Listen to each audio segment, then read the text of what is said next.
Hello, everyone. Welcome back to your creativity tip series. This is Jacki Cox coming to you with Jacki Cox Coaching. So I am excited to share this next one with you as well. You heard me talk about overwhelm a little bit in the second video. So now we're, gaining some new perspective, changing your mindset around get to versus have to, and then being able to put those boundaries in place alongside of that. And then you heard me talk, like I mentioned, you heard me talk a little bit about overwhelm in the last video even. So now I'm going to focus in on overwhelm and how to work past it and really be getting back in touch with your creativity.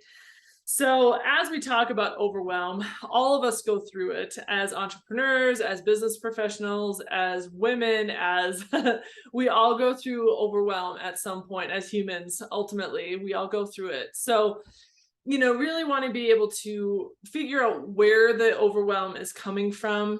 When you start feeling that tension in your shoulders, the feeling of disconnect from what you're working on, feeling of you're not focused, you're feeling very unsatisfied, you're feeling unfulfilled, all of these things make a play into overwhelm. And there are ways around it to be able to, regain that focus, refuel yourself, and ultimately be able to relax and have fun in the process. So being able to, figure out why the circles are spinning for you, what is honestly happening and what is causing that overwhelm.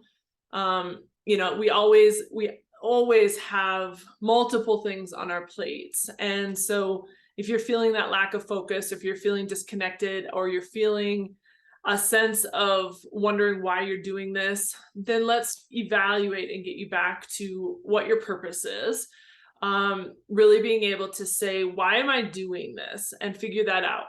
Get to the deep, deep side of the why behind what you're working on and what it is that's ultimately lighting you up, because that will help you get through some of that overwhelm.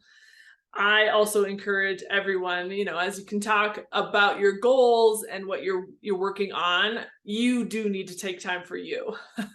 that you time on the calendar is very real and very necessary when it comes to especially overwhelm. And so being able to have that space of feeling like, what, I'm going to take the afternoon off and go have some fun. Or if you can't commit to a half a day off, then commit to at least an hour. And if that feels daunting for you at first, then commit to 10 or 15 minutes.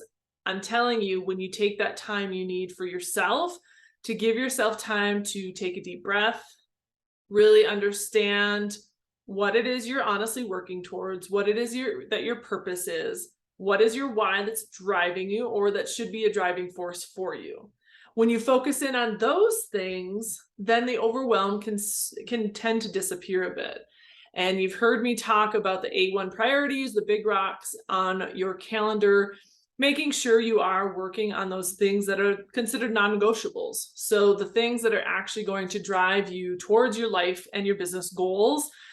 And those things that really, if they're not done, it will delay your process of reaching your goals and getting to what you're working toward.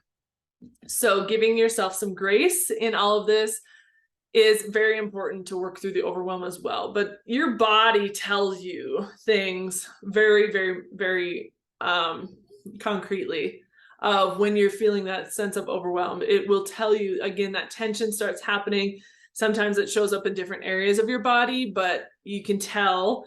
You can tell if you're overwhelmed because you're probably not as focused on your nutrition. You can also tell that there's overwhelm and stress involved if you're just feeling very disconnected from your passion and what you're actually working towards. So when you're starting to feel that, focus on, what do I need to do today? When you can say, break that down, instead of, I know we're always working on goals and things like that, especially as we come into the end of quarters, end of year, beginning of year, things like that. There's a tendency to bring goals and focus forward with that, which is phenomenal. I'm encouraging that still. also give yourself some grace in order to know what you need to work on today. So that can feel overwhelming when you're looking at the whole year, but then breaking it down into smaller tasks and putting those action steps behind those tasks will actually help you get through that sense of overwhelm. It helps you take that deep breath. It helps you feel more driven and connected to your passion and to your why. So I really do encourage you to bring out that creativity. Now, again, you've heard me mention that creativity comes in many different formats. In this particular case, I need creativity to show up for you as fun because, as you heard me say in the last video, part of the ULU principles is that fun category in 7 areas of your life. Fun is really a space that can help with that overwhelm. It can help you feel more like yourself. It can help you laugh and giggle and be silly. And ultimately, then new ideas, creativity wise, comes through that way because you're more relaxed. You have a sense of more focus, more purpose behind what you're working on. So I encourage you to, again, get connected to your passion, get connected to your why, get connected to the drive behind all of this and your purpose. So being able to face the fact that you're overwhelmed, own it, and then be able to work through it. You can do that through those tasks that I mentioned, making sure you're putting some creativity time and inspiration time. Where we get inspired and where we get motivated is different for everybody. So being able to ultimately offer yourself some space, that you time needs to come back on the calendar, and you need to stay committed to it. That way you can regain your focus, regain your purpose, and ultimately relax and move yourself forward in your life and business. So I hope this tip for overwhelm was helpful for you today. I look forward to seeing you next time in a few days and continuing this creativity tip tasks for you. So have a great day. We'll talk to you soon.